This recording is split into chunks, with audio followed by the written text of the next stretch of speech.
So throughout Quinlan's, I honestly, for being completely honest, before Quinlan was even anything, Lindsay and I have always been pretty close. She's always kind of been a second mom to me, especially once I got to like my teenage years.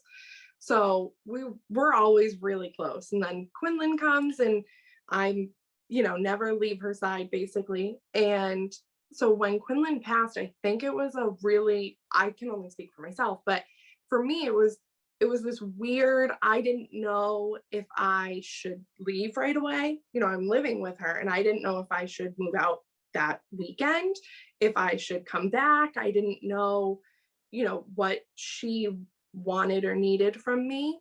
And also I didn't know what I wanted or needed in that moment because you're just still in shock. And I think it was a couple, I have no concept of time from that time actually, but weeks, months before I even was able to get to the point where I wasn't still trying to be the strong one. Because I think for so long throughout Quinlan's life, I felt like, okay, I'm just going to be here to write down notes from the doctors and I'm going to make sure I'm hearing everything and that I'm getting all the facts and that I'm doing all the thinking that needs to be done in case she needs to just feel. And so even when I wasn't with her, I still was kind of always being like, you just feel later, like think now, feel later. And so even in those early weeks, months after he passed away, I was still in that, well, no, just don't feel anything yet because, Lindsay is, and Lindsay's the one who just lost her son. So it needs to be about her. And, I'd have friends and everyone, how's your sister doing? And I'd be like, it's tough, but blah, blah, blah, and whatever the answer was that I was giving. But even with them, I was like, no, don't ask about me. It's not about me. I didn't lose my son. She did. And it took a while before I was like, okay, but like I lost someone and he was a big part of my life, and kind of doing this like weird double duty grieving where I'm grieving for me because I lost him and I'm grieving him because he's gone, but then I'm also grieving what she's lost and what Bear, who, she and Bear are two very important people in my life. So it was this weird, just so many different layers to the grief and then also feeling like I didn't have a right to feel the grief that I was feeling.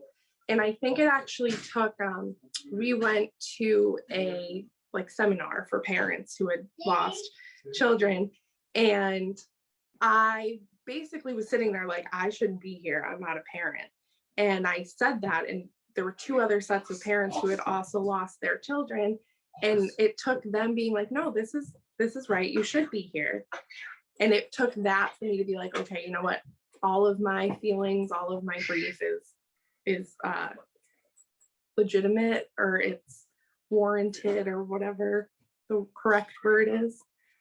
And someone had even said there's no, bereavement group for aunts. There's no bereavement group for, the aunt that's moved in, that's taken care of, and so, and I've always appreciated what she's obviously done for us.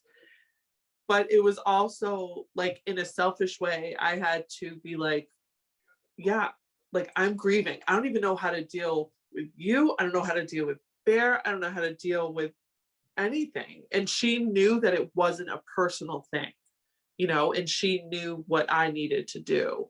And I think there's so many just unspoken things between us. Maybe 7 years is a really good age difference because, that's how it's been throughout. And we haven't gotten rid of her still. Like she still watches still stuck with me. She still watches August, so she's always just, been there. We don't take it for granted as much as it might seem like we do. We absolutely do not. And we know that we couldn't have gone through it without her.